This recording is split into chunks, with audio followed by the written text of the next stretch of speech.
프로포폴 남용 사건이 워낙 많다 보니 정부도 이미 관리 대책을 만들어서 발표까지 했습니다.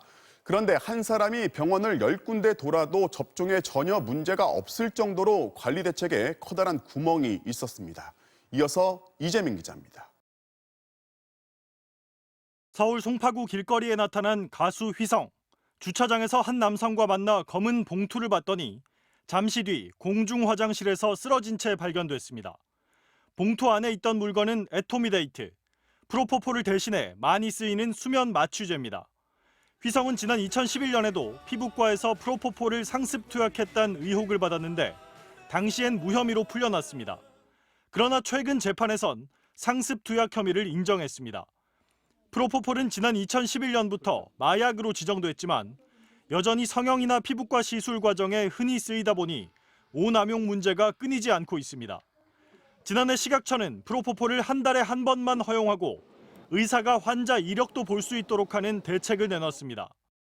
환자가 상태를 의사 선생님이나 아마 알 수도 있을 것 같은데 저희가 이제 사후적이지만 계속 감시를 해나가고 하지만 강제성 없는 권고에 불과하다 보니 의사가 기준을 어기고 처방해도 적발이나 처벌이 어렵습니다. 특히 의사가 투약 사실을 적극적으로 확인하지 않으면 환자가 병원을 옮겨 다니면서 맞는 걸 막을 수 없습니다. 신 씨의 경우도 병원 10군데를 돌았지만 어느 병원도 처방 내역을 확인하지 않았습니다.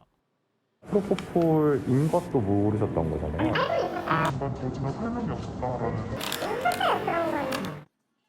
지난 2015년부터 5년 동안 마약류 의약품을 과다 처방한 의료기관은 158곳에 달했고 오남용한 약품은 프로포폴이 42%로 가장 많았습니다.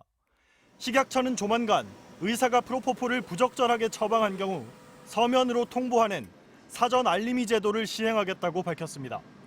그러나 이 역시 의료진의 도덕성에만 의존한 제도여서 권고가 아닌 강제력 있는 대책 마련이 시급해 보입니다.